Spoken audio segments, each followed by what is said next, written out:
사사기 강의 43번째 시간으로 정의의 이름으로 자행된 악의 집단성이라는 제목으로 하나님 말씀 함께 나누도록 하겠습니다. 우리가 지난 시간에 이스라엘 사회 가운데 일어난 엽기적이고 끔찍한 사건을 살펴보았습니다. 어떻게 하나님의 백성 가운데 이러한 일들이 있을 수 있을까? 집단으로 융간을 하고 그것도 동성을 융간하려고 하는 시도가 있었고, 또 그것을 피하기 위해서 레위인은 자신의 아내를 끌어다가 그들에게 넘겨주고, 자신의 아내가 밤새도록 융간을 당하는 그 끔찍한 밤에 그 레위인은 편안히 잠을 자고, 그 다음 아침에 일어나서 자기 집으로 돌아가려고 아무 일도 없었던 것처럼 그렇게 행동하는 모습.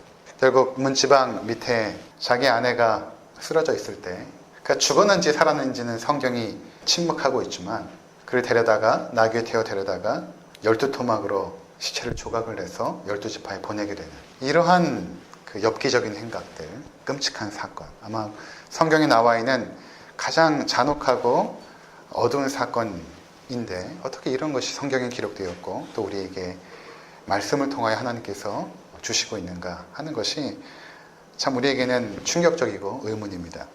결국 인간이 하나님의 주권과 통치를 무시하고 살아가게 될 때는 결국 이런 사회가 되는 것입니다. 저도 1991년에 대학을 들어갔는데, 그때는 서점에 가면 이념 서적들이 이렇게 비치가 되어 있었습니다. 그 당시에 그 유물론에 대한 서적들이 굉장히 많이 있었거든요. 그리고 대학에 입학하면 선배들이 붙잡아 놓고 그것도 학습을 시켰어요. 유물론에 대해서 마르크스, 레닌주의 뭐 이런 것들 공부를 시키고, 또 때로는 주체 사상에 대해서 선배들이 가르쳐 주기도 하고, 그런 어떤 그 풍토가 있었는데 저도 그때 유물론을 조금 이제 공부를 하게 되었습니다. 근데 지금 그 40대 이상, 특별히 50대 이상 되신 분들은 아마 그 당시 그런 학교의 풍토 속에서 그런 이념 서적들을 한 번씩은 대부분 보았을 것입니다. 그런 유물론의 바탕이 되는 것은 이제 진화론이죠. 인간이 하나님의 형상으로 창조된 것이 아니라 고도로 조합된, 그리고 진화된 그런 물질로 이루어진 존재일 뿐이다 라는 것이 유물론 아닙니까? 우리 영혼조차도 하나님께서 우리에게 주신 그런 것이 아니라 영혼조차도 물질로 만들어졌다, 이러한 어떤 내용들입니다. 그래서 그러한 유물론의 바탕을 둔 그 국가가 공산주의 아닙니까? 여러분 잘 보시면 공산주의 국가에서 인간의 존엄성은 무참히 짓밟힙니다. 특별히 중국 같은 경우에 보면 인신매매도 많고, 아이들 납치해서 그들의 장기를 도려내어 파는 경우도 굉장히 많이 일어나고 있습니다. 우리가 생각할 때는 어떻게 인간에 대해서 그렇게 끔찍한 행위를 벌일 수 있는가라고 생각할지 모르지만, 그들에게는 그것이 그렇게 끔찍한 것처럼 여겨지지 않는 것입니다. 우리가 생각하는 것처럼 그렇게 충격적인 사건으로 다가오지 않는 것입니다. 왜냐하면 인간은 물질로 만들어졌는데 그거 하나 뺀다고 뭐가 그렇게 대수로울까? 그러니까 하나님의 그 질서와 하나님의 창조의 그 법을 대항하는 사회일수록 인권, 인간의 존엄성, 이러한 것들은 무참히 짓밟히게 되어 있다는 것입니다. 그런데 사사시대에 그러한 일들이 지금 일어나고 있다는 것입니다. 하나님의 백성들 가운데 왜 한 여성의 인권을, 그 존엄함을 그렇게 무참히 짓밟은, 그리고 남성 간의 동성애가 일어나고 그것도 집단으로 융간하려고 하는 그런 시도들이 버젓이 일어나고 있고, 그것에 대해서 그 사회는 침묵하고 있는가? 우리가 그 원인을 잘 파악해야 되는 것입니다. 거기에는 바로 하나님의 법과 질서를 무시하는 그 사회의 그 문화들, 그 전반적인 분위기, 그 속에서 그러한 일들이 자행되었다는 것을 우리가 살펴보게 되었다는 것입니다. 자, 레위인이 이제 그 12토막의 시신을 각 지파에게 보내죠. 소포를 열어본 지파의 대표들은 충격을 받습니다. 그리고 삽시간에 그 소식이 이스라엘 전역에 퍼지게 됩니다. 도대체 무슨 일이 우리 민족 가운데 일어난 것인가? 그래서 미스바에 다 모이게 됩니다.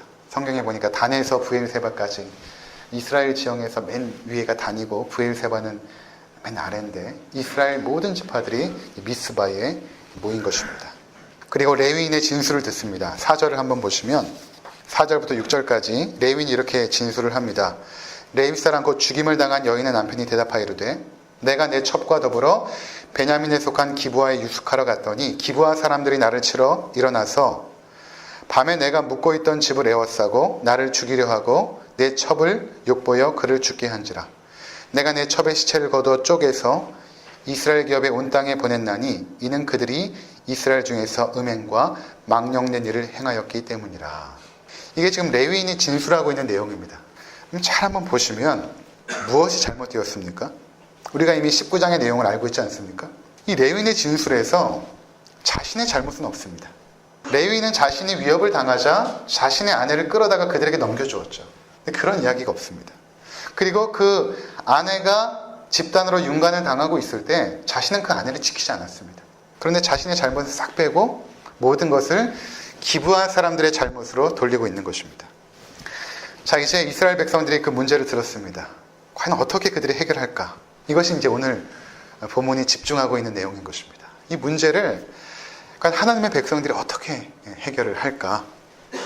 그들은 한 사람도 집에 돌아가지 말자고 다짐을 합니다. 우리가 어떻게 하든 이 문제를 해결하자라고 결단을 하죠. 그리고는 이스라엘 연합군을 구성하게 됩니다. 각 지파에서 군사들을 모집하여서 연합군을 구성을 합니다. 그리고 우리가 그 기부한 사람들의 악행을 우리가 징벌을 하자. 베냐민 지파에게 갑니다. 그들에게 말을 합니다. 악행을 범한 불량배들을 우리에게 넘겨달라. 우리가 그들을 죽여서 우리 안에 있는 악을 제거하여야 하겠다라고 말을 합니다. 여기까지를 보면 큰 문제는 없어 보입니다. 그들은 정당한 절차들을 수행하고 있습니다. 모여서 회의를 하였고 사건의 진상을 들었고 그 악을 징계하기 위해서, 징벌하기 위해서 군대를 조직하여 그들에게 간 것입니다. 자, 그런데 이상한 일들이 생기기 시작합니다. 베냐민 지파가 불량배들을 내어놓지 않습니다. 이상하지 않습니까? 한 여인의 존엄성을 무참히 짓밟은 그 불량배들을 베냐민 지파가 보호하겠다고 나선 것입니다. 그럼 왜 그들이 그렇게 결정을 했을까요? 왜 베냐민 지파는 그 불량배들을 보호하려고 했을까? 지금 이 베냐민 지파 안에, 이 사회 안에 지금 흐르고 있는 그 어떤 사상적인 흐름들 또는 문화들을 보면 그들에게 지금 정의가 중요한 것이 아닙니다. 정의를 세우는 것이 중요한 것이 아니라 그들은 혈연과 지연에 의해서 모든 것들을 지금 판단하고 있는 것입니다. 우리와 함께 형제를 이루었던 사람들이라는 것입니다. 그들의 아버지도 내가 알고 있고 그 가족들도 내가 알고 있고 우린 그들을 보호해야겠다라는 것입니다. 그들은 이스라엘 총회의 결정을 따르지 않습니다. 그리고 이스라엘과 싸우기로 결정을 합니다. 근데 이렇게 베냐민 지파가 결정한 데에는 이스라엘의 잘못도 있습니다. 이스라엘은 지금 불량배 몇 명을 잡으려고 온 것이 아닙니다. 군대를 조직하여서 말은 불량배들을 내놓으라고 말하고 있지만 사실 그들은 베냐민 지파 전체를 위협하여서 과격하게 무력 시위하여 그들에게 위협을 지금 주고 있는 상황인 것입니다. 그러니까 굉장히 베냐민 지파로서는 자존심이 상한 것입니다. 모양새는 불량배 몇 명을 내놓으라고 왔지만 수만 명의 군사를 동원해서 무력 시위하고 있는 것이죠. 그러니까 베냐민 지파가 어떻게 결정을 하냐 하면 군대를 소집을 하는데 26,000명 소집이 됩니다. 그리고 기브아에서 700명을 모집합니다. 특별히 기브아에서 모집된 이 700명은 특전사에 해당합니다. 그리고 이스라엘은 40만 명이 소집이 됩니다. 그러니까 이 베냐민 지파와 이스라엘 연합군과의 전쟁은 게임도 안 되는 것이죠. 40만 명 대 26,700명. 이제 이스라엘이 베델에 올라가서 하나님께 묻습니다. 하나님, 이제 우리가 전쟁을 할 건데 누가 먼저 올라갈까요? 이렇게 질문을 합니다. 그랬더니 하나님께서 유다가 먼저 올라갈지니라 대답을 합니다. 그러니까 우리가 얼핏 보아도 40만 명 대 26,700이면 당연히 이스라엘 연합군의 승리는 보장된 것입니다. 그리고 그들 하나님께 물었습니다. 유다가 먼저 올라갈지니라. 그래서 그들이 베냐민 지파를 치러 올라갑니다. 그런데 의외의 상황이 또 벌어집니다. 이스라엘 연합군이 패하게 되죠. 무엇이 잘못된 것일까? 훈련된 군사들, 많은 숫자, 그리고 하나님의 승낙도 받았습니다. 그런데 패하고 맙니다. 이스라엘은 전열을 다시 가다듬습니다. 그리고 그 이튿날에 다시 여호와 앞에 가서 묻습니다. 이렇게 묻습니다. 내 형제 베냐민과 싸우리까? 그럼 잘 보시면 이스라엘이 하나님께 던지는 질문이 지금 바뀌고 있습니다. 처음에는 뭐라고 질문을 했냐 하면 하나님 누가 먼저 올라갈까요? 이미 그들은 전쟁을 하기로 결정을 해놓은 상태에서 하나님께 물었던 것입니다. 지금 동족을 치러 올라가는 상황인 것이죠. 굉장히 신중하고 또 지혜롭고 바르게 판단을 해야 되는데 그들은 이미 전쟁을 하기로 결정을 해놓고 물어본 것입니다. 하나님 누가 먼저 올라갈까요? 그런데 패하자 그들은 조금 냉정을 찾은 것 같습니다. 그리고 이렇게 질문을 던집니다. 하나님, 우리가 베냐민과 싸우리이까? 자, 이것이 지금 우리에게 보여주는 것은 무엇일까요? 지금 이스라엘 지파 전체가 굉장히 감정적으로 움직이고 있다는 것입니다. 처음에 베냐민 지파 전체를 징벌하러 나선 것이죠. 이스라엘 총회가 모여서 결정한 그 내용이 하나님의 뜻에 합당한 결정이 아니라 그들이 감정적으로 격분하여서 그 분노를 통하여서 문제를 해결하려고 시도했던 것입니다. 물론 하나님께 올라가서 질문을 던지긴 하지만 그들은 이미 결정을 해놓고 질문을 던진 것입니다. 근데 패하니까 조금 한 걸음 물러난 것입니다. 하나님, 우리가 싸워야겠습니까? 하나님의 대답은 올라가서 치라는 것입니다. 그리고 두 번째 전쟁이 시작됩니다. 그런데 또 패하게 됩니다. 이번에는 1만 8천 명의 전사들이 죽임을 당합니다. 도대체 지금 무엇이 잘못된 것일까요? 이스라엘은 하나님을 이해할 수 없었습니다. 이 전쟁에서 계속해서 패하는 이유를 알 수 없었던 것입니다. 그들은 정의를 실현하고자 했던 것이죠. 그런데 계속되는 패배 앞에서 당황하게 됩니다. 그리고 다시 베델로 올라갑니다. 그리고 이번에는 하나님 앞에서 금식을 하고 번제와 화목제를 올려드립니다. 모습이 조금씩 달라지죠. 근데 이것도 사실은 가증스러운 위선의 모습이었습니다. 나중에 알게 되겠지만 이스라엘은 그 모든 종교적인 절차들을 결코 버리지 않습니다. 하나님 앞에 묻고 총회를 하고 응답을 듣고 하는 이 과정을 결코 망각하지 않습니다. 다 그런 과정을 합니다. 그리고 지금 상황을 보면 금식까지 하죠. 그리고 하나님 앞에 번제도 드리고 화목제도 올려드립니다. 그리고 하나님께 묻습니다. 하나님, 우리가 베냐민 자손과 다시 싸우리이까? 하나님께서 이번에는 승리의 약속을 하십니다. 28절에 보시면, 후반부에 보시면, 올라가라, 내일은 내가 그를 내 손에 넘겨주리라. 하나님께서 승리의 약속을 하시죠. 그리고 베냐민은 세 번째 공격해 올라오는 이스라엘 군사, 그를 향하여서 진격해 나가죠. 두 번 승리를 경험했기 때문에 베냐민 지파가 교만해진 것입니다. 이스라엘 군사는 조를 나눠서 복병이 그 성벽 그 두 편에 숨어 있고, 한편에서는 이 베냐민 이 지파의 땅은 산지에 있었거든요. 그래서 사실은 점령하기가 상당히 어렵습니다. 그래서 그들이 이제 쳐들어 올라오는 군사를 향하여서 내려가면서 진격을 하게 되었고, 이 성벽 주위에 복병들이 숨겨져 있는 것을 베냐민 지파는 전혀 알지 못한 것이죠. 그리고 성문을 열고 이 성 안을 지켜야 될 군사들까지도 이스라엘 연합군을 완전히 진멸하기 위해서 나가게 됩니다. 근데 이것이 전략이었던 것이죠. 그 틈을 타서 복병들이 성문 안으로 들어가서 거기 있는 군사들을 죽이고 성을 함락하게 됩니다. 그리고 나머지 이스라엘 연합군들이 그 성으로 들어오게 되었고, 그 안에 있는 모든 것들을 파괴하기 시작합니다. 자, 아주 잔인한 학살이 자행되기 시작하는데 48절에 보시면, 이스라엘 사람이 베냐민 자손에게로 올라와서 온 성읍과 가축과 만나는 자를 다 칼날로 치고 닥치는 성읍은 모두 다 불살랐더라. 자, 어떤 상황이 되었습니까? 그 베냐민 그 지파가 사는 그 성읍으로 이제 들어와서 거기는 어린아이들, 가난아이들, 여인들, 노인들 할 것 없이 버저리 죽이는 것입니다. 아주 잔인한 학살이 자행이 된 것입니다. 그리고 그 성 안에 있는 집부터 해가지고 모든 것들을 다 불살라버립니다. 이것이 지금 같은 동족 안에 있는 하나님의 백성들 사이에서 일어난 사건입니다. 여러분, 지금 무엇이 잘못되고 있는지 파악하셨습니까? 이스라엘을 보면 외형적으로는 하나님의 백성입니다. 외형적으로는. 보이는 절차와 형식들에는 문제들이 없어 보입니다. 이스라엘 총회로 모여서 피해자의 진술을 들었습니다. 악행을 행한 기브아의 불량배를 수비하고 그들을 치러 갑니다.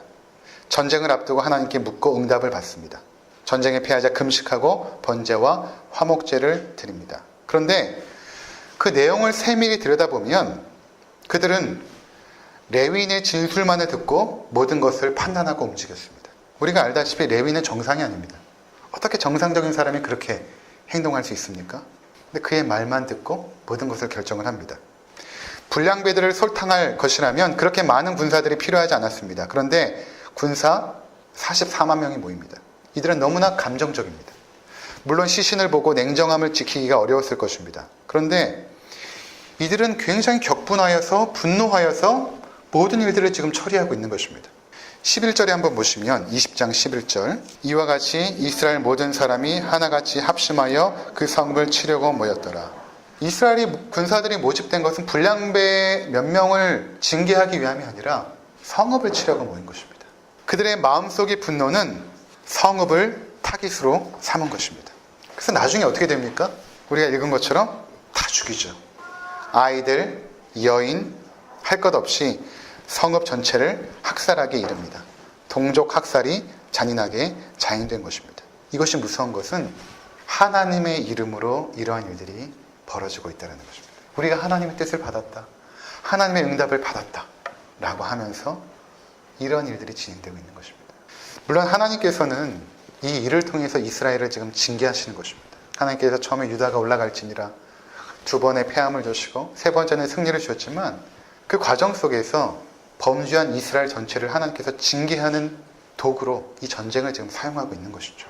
이러한 그 이스라엘 전체의 모습을 한번 보시면 레위인, 베냐민 지파, 또 이스라엘 전체의 모습을 잘 보시면 다를 것이 하나가 없습니다. 우리가 불량배들을 어떻게 그럴 수가 있냐라고 지탄할지 모르지만 그 불량배들과 똑같은 짓을 하는 것이 바로 이스라엘 사람들입니다. 나중에 21장에 보면 불량배랑 다를 것이 없어요. 처녀들을 납치하여서 베냐민 지파가 결국에 600명의 남자밖에 남지 않거든요. 실로에 예배드리러 오는 처녀들을 붙잡아서 그들에게 줍니다. 이것을 총회가 또 결정을 하죠. 지금 성경은 이스라엘 백성이 징계하고 심판하려고 했던 그 불량배들의 모습이 바로 이스라엘 전체의 모습임을 보여주고 있는 것입니다. 특정한 몇몇 사람이 아니라 너희가 다 이렇게 타락하였다라는 것입니다. 여러분, 인간이 무언가 정의를 세우려고 하면 반드시 실패할 수밖에 없습니다. 왜 그럴까요? 왜 인간이 정의를 세우지 못할까요? 그건 내가 정의롭지 않기 때문에 그렇습니다. 내가 정의롭지 않아요. 정의를 세우겠다고 하는 내가 정의롭지 않은데 무슨 정의가 세워집니까? 우리는 진실에 따라서 움직이지 않습니다. 우리는 감정에 따라 움직이고 환경에 따라 움직이고 상황에 따라 결정을 합니다. 혈연과 지연에 의해서 움직이죠. 누가 권력을 가졌느냐가 정의의 기준이 됩니다. 여기에서 자유로울 수 있는 사람은 아무도 없습니다. 현재 사법농단 사태로 전 대법원장과 대법관들이 법의 심판을 받고 있죠. 가장 정의로워야 될 상징적인 사람들, 우리 사회의 정의를 실현하는 사람들이었습니다. 인간들이 함께 모여서 불의를 심판하고 정의를 이루겠다고 하지만 그 어떤 사회도 정의로운 사회를 이룬 적은 없습니다. 그 당시에는 정의로운 심판이라고 내렸지만 정권이 바뀌면 그 심판은 번복이 됩니다. 그래서 우리가 지금 지켜보고 있는 것입니다. 과연 정의가 무엇일까? 이스라엘 총회가 모여서 정의를 이루겠다라고 의논도 하고 상의도 하고 다 모였지만 정의를 끝내 이루지 못했습니다. 그들은 자신의 분노를 푸는 것입니다. 해결된 것은 아무것도 없었습니다. 오히려 더 큰 문제가 남게 되었습니다. 한 지파가 사라질 위기에 처한 것입니다. 원래 이스라엘 백성들은 문제를 이렇게 처리하지 않았어요. 여호수아 때에 가나안 전쟁을 하게 되는데 아이성 전투에서 실패를 합니다. 여리고성을 함락을 하고 그 다음 아이성 전투에서 실패를 하죠. 실패할 수 없는 전쟁을 실패한 것입니다. 나중에 알고 봤더니 이스라엘 민족 가운데 아간이라는 사람이 전리품을 도둑질한 것입니다. 그 한 사람의 죄악 때문에 이스라엘 전체가 고통을 당하였습니다. 무슨 말인가 하면 하나님의 공동체의 죄악은 함께 아파할 때에 그것이 문제 해결의 출발점이 됩니다. 그래서 잘 이해하셔야 됩니다. 우리가 어떤 성도의 잘못이나 아니면 한국교회의 어떤 문제들 그런 것을 보면서 아파하는 마음이 없이 괴로워하는 마음이 없이 문제를 해결하고 정의를 세우고자 할 때는 분명히 잘못된 길로 나갈 수밖에 없어요. 한 공동체잖아요. 예를 들어서 우리 아버지가 잘못해서 법의 심판을 받게 되었을 때 우리가 어떻게 행동하겠습니까? 가슴이 아프죠. 눈물을 흘리고 괴로워합니다. 근데 이러한 자세가 없이 문제를 해결하려고 하면 정의는 세워지지 않는다는 것입니다. 근데 지금 이스라엘 공동체는 어떠한 모습이었냐면 전혀 개별화를 시킵니다. 저놈들은 불량배 나쁜 놈들이야. 우리가 그 정의를 세워야 돼. 그렇게 막 비판을 하고 그렇게 막 욕을 하면 내가 정의로워질 것이라고 착각을 하는 것입니다. 사람들은. 그래서 뭔가 비판을 잘하고 많이 하는 사람들을 보면 자기가 정의롭다라고 착각을 합니다. 실제 그렇지 않거든요. 아간의 범죄를 이스라엘 공동체가 함께 짊어집니다. 그리고 나서 어떻게 했냐면 하나님께 묻습니다. 하나님 어떻게 해야 될까요? 하나님께서 말씀합니다. 온 백성을 거룩하게 하라. 다 내 앞으로 불러내라. 한 지파씩 제비를 뽑게 해라. 그리고 마지막에 뽑힌 것이 아간입니다. 그리고 이스라엘 백성은 아간을 끌고 와서 아골 골짜기에서 돌로 쳐 죽입니다. 이 과정이 아주 질서정연하게 이루어지고 있습니다. 그들은 격분하지 않고 분노하지 않습니다. 이스라엘 지파가 패배하여서 30명이 죽임을 당한 그 상황 속에서도 그들은 격분하지 않았습니다. 침착하게 하나님께서 말씀하시는 대로 순종하여 모든 과정들을 질서 있게 진행해 나갔다는 것입니다. 근데 사사시대의 범죄를 해결하는 모습 속에서는 전혀 질서가 보이지 않는 것입니다. 종교적인 형식은 갖추었지 모르지만 그 내용은 과격하고 무질서하고 난폭하기까지 합니다. 그러니까 가장 무서운 사람들이 어떤 사람들이냐면 정의의 이름으로 칼을 휘두르는 자들. 정의는 총칼로 이루어지지 않죠. 인류 역사 가운데서 정의로운 사회를 이루겠다라고 총칼을 들었던 사회는 항상 그 결과가 처참했습니다. 시체가 쌓이기 시작합니다. 이유는 간단합니다. 우리가 정의롭지 못합니다. 정의롭지 못한 자들이 함께 모여서 정의로운 사회를 만들자고 하니까 안 되는 것이죠. 항상 우리는 하나님으로부터 출발해야 됩니다. 하나님 정의가 무엇입니까? 하나님 보시기에 좋은 것이 좋은 것이죠. 근데 우리는 각자 소견에 보기에 옳은 대로 행하는 자들입니다. 우리가 생각하는 옳음 또는 그름, 정의 또는 불의, 그 출발이 대부분 누구에게 있습니까? 여러분이 저것은 정의롭다, 저것은 불의하다라고 판단할 때 그 기준이 어디 있습니까? 나에게 있습니다. 근데 나라는 존재가 혈연과 지연에 매여 있고 상황과 감정에 영향을 받기 때문에 내 판단은 대부분 잘못되었습니다. 그래서 우리가 하나님 말씀으로 돌아가야 되는 것입니다. 하나님 말씀은 정의입니다. 창세기 3장에 보면 에덴 동산을 창설하시고 선악과를 거기에 두시고 아담과 하와에게 이것을 먹지 마라. 그것이 정의입니다. 근데 창세기 3장에 뱀이 나타나서 이렇게 말하죠. 하나님이 참으로 너희더러 동산 모든 나무의 열매를 먹지 말라 하시더냐. 이렇게 질문을 딱 던지죠. 이게 굉장히 간교한 건데 그 질문을 아담과 하와가 딱 받았을 때 어떤 자리에 서게 됩니까? 하나님 말씀을 판단하는 자리에 서는 것입니다. 그럼 하나님 말씀을 판단하는 자리에 섰다는 것은 무엇입니까? 내가 정의의 주체자로 서겠다는 것입니다. 하나님께서 하지 말라라고 하면 거기서 끝난 것입니다. 이미. 근데 그것을 내가 판단해 보겠다라고 하는 것, 이것이 바로 교만이고 죄악의 근본인 것입니다. 하나님께서 가나안에 있는 모든 우상 숭배하는 자들을 진멸하라. 정의입니다. 근데 우리는 생각을 하죠. 좀 교양 있다라고 하는 사람들이 어떻게 하나님이 그렇게 잔인할 수 있어. 그래서 어떤 분들은 저도 만나본 적이 있는데 구약을 설교하는 목사들은 다 잘못됐다라고 하는 분을 만난 적이 있습니다. 구약에서 나타난 하나님은 잔인무도하고 무자비한 분인데 아닙니다. 하나님이 그렇게 하시는 것이 정의입니다. 이런 비유를 하나님께서 하시죠. 토기장이가 있는데 토기를 만들었습니다. 근데 하나는 귀 있을 그릇으로 남겨놓고 하나는 마음에 안 들어서 깨버렸습니다. 토기장에게 그릇을 깰 권한이 있습니까? 없습니까? 근데 우리는 판단하죠. 토기가 판단하는 것입니다. 왜 나를 깨부숩니까? 내가 스스로 정의를 실현하려고 할 때 내가 하나님 자리에 서고자 하는 것입니다. 근데 우리가 이룰 수 있는 게 아니에요. 그래서 잘 보시면 이 땅에 소망이 없습니다. 이 땅에 소망이 없어요. 정말로 하나님 앞에 가까이 나가는 사람은 정의를 실현하고 싶은 마음이 가득합니다. 하나님 의로운 자들이 하나님께 인정을 받고 불의를 범하는 자들이 심판받게 하옵소서 라는 마음이 간절한데 우리가 이룰 수가 없어요. 내가 이루겠다라고 하는 것부터가 교만인 것입니다. 그래서 정의가 없다고 탄식할 필요가 없는 것이죠. 세상이 왜 이렇게 썩었어? 여러분, 내가 썩었습니다. 잘 보세요. 내가 썩었는데 뭐 세상이 썩었어라고 손가락질 합니까?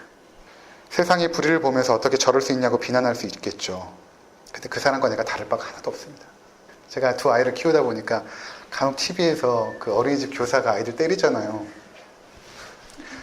욕할 수가 없어요. 저게 나구나. 전후서 7장 16절 이렇게 말합니다. 지나치게 의인이 되지도 말고 지나치게 지혜자도 되지 말라. 어찌하여 스스로 패망하게 하겠느냐. 지나치게 의롭다라고 생각하고 판단하고 비판하는 사람들, 그 사람이 무서운 사람이에요. 그 사람의 권력을 잡으면 더 무서워집니다. 현실은 절망적입니다. 사람들은 의로운 사회를 이루겠다라고 촛불을 들지만 여러분 그 기대가 지금 실현되고 있습니까? 정권이 바뀌고 권력이 이동하면 정의는 또다시 뒤집히게 됩니다. 무엇이 정의입니까? 우리가 세상에 대해서 절망할 필요가 있어요.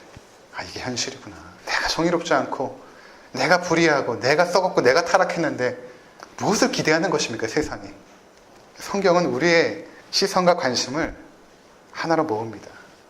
바로 앞으로 오실 정의의 왕 예수 그리스도. 그분에게만 소망이 있다라고 우리를 끌고 가는 것입니다. 이사야 9장 6절과 7절 우리 함께 보도록 하겠습니다. 이는 한 아기가 우리에게 낳고 한 아들을 우리에게 주신 바 되었는데 그 어깨에는 정사를 메었고 그의 이름은 기묘자라 모사라 전능하신 하나님이라 영존하시는 아버지라 평강의 왕이라 할 것임이라. 그 정사와 평강의 더함이 무궁하며 또 다윗의 왕자와 그의 나라에 군림하여 그 나라를 굳게 세우고 지금 이후 영원히 정의와 공의로 그것을 보존하실 것이라. 만군의 여호와 열심히 이를 이루시리라. 아멘. 한 아기를 하나님께서 우리에게 보내십니다. 우리가 잘 아는 것처럼 예수 그리스도이십니다. 하나님의 아들이시죠. 그분이 영원히 정의와 공의로 우리를 다스리게 될 것입니다. 그 예수 그리스도께서 이 땅에 재림하시기 전까지는 우리에게 온전한 정의는 이루어지지 않습니다. 그럴지라도 앞으로 이루실 그 하나님 나라의 정의를 바라보고 우리는 계속해서 그것을 소망하고 이뤄가야 되는 것입니다. 여기서는 안 되라고 내려놓는 것이 아니라 하나님의 말씀의 법과 그 질서와 통치가 이루어지는 사회가 되도록 우리는 끊임없이 기도하고 행동하며 움직여야 되는 것이죠. 그럴 때 하나님 나라가 왔을 때 우린 그 나라에서 우리가 소망했던 그 완전한 정의로 그 나라를 누리게 될 것입니다. 그 나라를 소망하고 기대하시는 모든 성도님들 되시기를 주의 이름으로 축원을 드립니다. 기도하시겠습니다.